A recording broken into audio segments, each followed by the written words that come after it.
sabar itu ada 3 tingkatan. Tingkatan pertama itu sabar menghadapi ujian.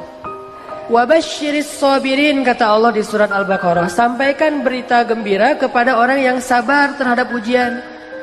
Nah, gimana sabar terhadap ujian? Kalau kita dapetin ujian, kita tinggal bilang innalillah wa inna ilaihi raji'un. Dan itu kita katakan tuh dengan hati yang yakin. Ini semuanya kehendak Allah.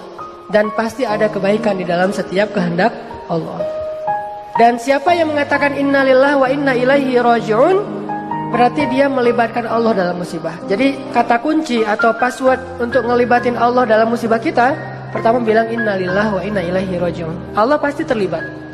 Jadi kalau kita pengen libatin Allah dalam musibah kita, pertama pakai passwordnya dulu. Langsung Allah tawarkan banyak jalan keluar dalam musibah kita. Karena kita hanya perlu mengatakan innalillah wa inna ilaihi raji'un.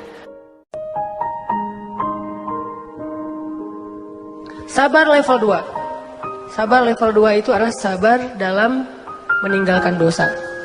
Ternyata ninggalin dosa juga butuh sabar. Sabar untuk nggak ngelakuin dosa, walaupun mungkin dosa itu udah biasalah, orang lain juga ngelakuin yang kayak gitu.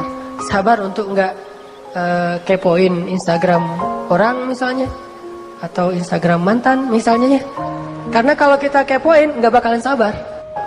Sabar untuk menjaga pandangan mata.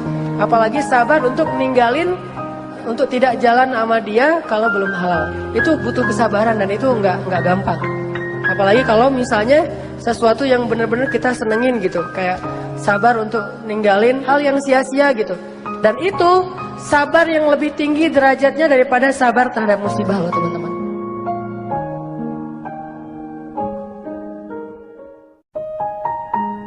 Sabar level 3 itu adalah sabar dalam beribadah.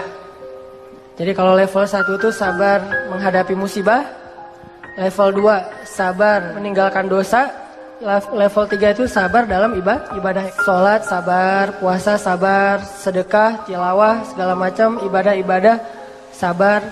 Ini sabar yang paling tinggi nih.